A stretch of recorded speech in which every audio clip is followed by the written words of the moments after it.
بسم اللہ الرحمن الرحیم۔ السلام علیکم۔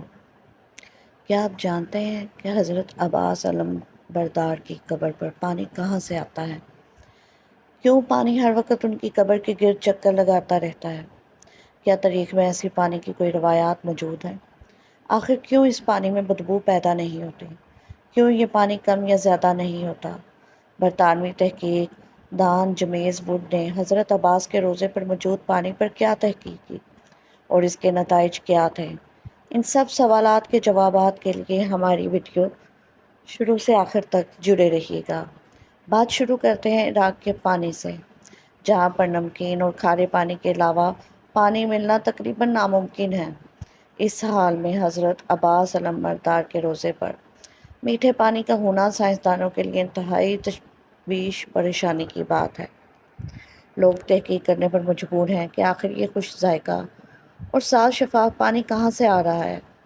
کیوں اس کی رنگت اور ذائقہ نہیں بدلتا؟ آئیے پہلے آپ کو بتاتے چلیں کہ حضرت عباس حضرت مولانا مولا علی اور ام المومنین کے فرزند ہیں۔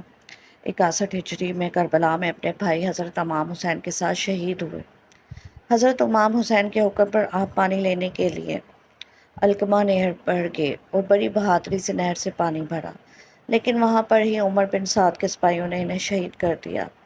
آپ کی اسی مقام پر دفن کر دیا گیا جہاں شہادت ہوئی۔ پھر وہاں ہی حرم حضرت عباس تعمیر کیا گیا۔ کہا جاتا ہے کہ وہی پانی جو آپ نہر علقمہ سے لینے گئے تھے لیکن خیموں تک نہ پہنچا سکے، اب بھی اسی نسبت سے پانی آپ کے روضے میں موجود رہتا ہے۔ کربلا کے میدان میں شدید پیاس کے باوجود بھی حضرت عباس علیہ السلام نے پانی پر قبضہ کرنے کے بعد اپنے آقا حضرت امام حسین علیہ السلام اور ان کے اہل و عیال کی پیاس کو مد نظر رکھتے ہوئے پانی نہیں پیا تھا، لہٰذا پانی خود ہی حضرت عباس علیہ السلام کے پاس چل کر آ گیا ہے۔ ویڈیو میں آگے بڑھنے سے پہلے آپ کا سرداب کے بارے میں جاننا بے حد ضروری ہے۔ حضرت عباس کے روضہ مبارک کا اہم حصہ سرداب ہے، جہاں ان کی حقیقی قبر مبارک موجود ہے۔ یہ سرداب 7ویں صدی ہجری میں تعمیر کیا گیا تھا۔ سرداب کی دیواریں انتہائی موٹی اور چوڑی بنائی گئی۔ اس میں بہت سی گیلریاں اور تنگ راستے ہیں۔ اس کے تقریباً درمیان میں زمین میں ایک لوہے کا دروازہ ہے۔ یہ دروازہ اس راستے پر کھلتا ہے جو سرداب کی طرف جاتا ہے۔ یہ راستہ 8 سیڑھیوں پر مشتمل ہے اور 8 سیڑھیوں کے بعد سرداب کا فرش شروع ہوتا ہے۔ سرداب والی گیلری میں بعض جگہ قبریں بھی ہیں اور گیلری کی دیوار جو کہ حضرت عباس علیہ السلام قبر اقدس کے قریب ہے، اس میں محراب نما طاق بنے ہوئے ہیں۔ سرداب میں بنے ہوئے محراب نما طاقوں کی تعداد 13 ہے اور یہ سب پیمائش میں ایک دوسرے سے مختلف ہیں۔ حضرت شیخ علیم عباس جن کی عمر اب 76 سال ہے، وہ پچھلے 36 سال سے حضرت عباس علم بردار کے روضے پر خادم اعلیٰ رہے ہیں۔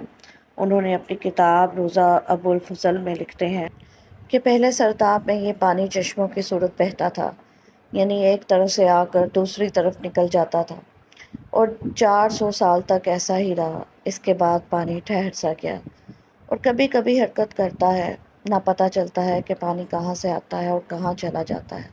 لیکن مجھے لگتا ہے کہ یہ حضرت عباس کی قبر مبارک کی آس پاس کی ہی زمین سے مسلسل نکلتا رہتا ہے۔ پہلے سرداب کی سیڑھیاں عام لوگوں کے لیے کھلی ہوتی تھیں، تو ہر کوئی پانی کو تبرک کے طور پر لے جاتا تھا۔ حضرت شیخ علیم مزید لکھتے ہیں کہ یہ پانی سردیوں میں گرم اور گرمیوں میں ٹھنڈا ہوتا ہے۔ ایک دفعہ حرم کی دیواروں میں درار کا بہانہ بنا کر ایک ٹیم انگلستان سے آئی، جس کے نگران برطانوی تحقیق دان سر جیمز ووڈ تھے۔